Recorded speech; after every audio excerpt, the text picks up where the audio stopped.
Et bienvenue à tous et merci d'être au rendez-vous de l'information sur nos antennes. Les cadres du ministère des Finances et du Budget sont en séminaire depuis le lundi. 6 jours durant, ils vont sacrifier aux exigences du budget programme, le nouveau mode de gestion budgétaire qui oblige le ministère à valider entre autres les projets de rapport annuel de performance et produire les documents de programmation pluriannuelle des dépenses. Le commentaire est signé Mondésir Nascimento.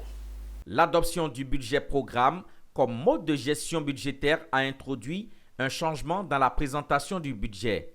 Il met en exergue la transparence, la disponibilité de l'information et la traçabilité des dépenses à travers le système d'information budgétaire. Pour satisfaire à cette exigence, chaque ministère technique doit élaborer tous les outils de gestion budgétaire, dont les documents de programmation pluriannuelle des dépenses, projet annuel de performance, DPP-PAP.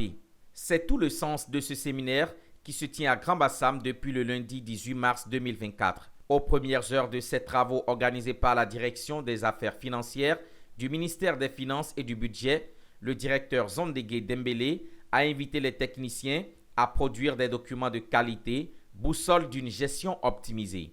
Le projet annuel de performance 2025-2027. Ce document-là est le document de référence en matière budgétaire.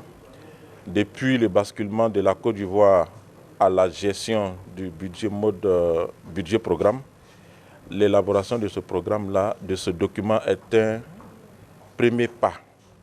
C'est un document qui permet donc de recenser l'ensemble des programmes, qui permet de faire la cartographie de notre ministère et qui permet donc de baliser toutes les activités que nous faisons, de les évaluer, d'évaluer, n'est-ce pas, ces activités-là, d'évaluer les actions, d'évaluer les programmes et de fournir donc le budget qui correspond à l'ensemble de ces programmes. À cela, nous ajoutons les indicateurs de performance pour l'année 2025-2027. Et ces indicateurs de performance sont pour nous un moyen de permettre en 2026, bien sûr, d'évaluer notre projet. Les travaux en vue de la validation de ces documents se feront en 2 phases.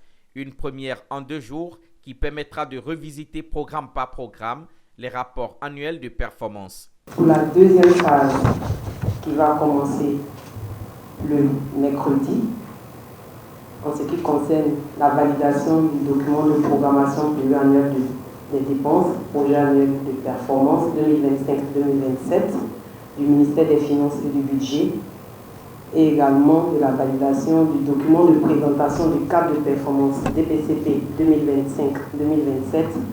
Vos interventions seront sollicitées car c'est un nouveau document que nous allons élaborer qui fait la combinaison des 2 ministères, le ministère des Finances et du Budget.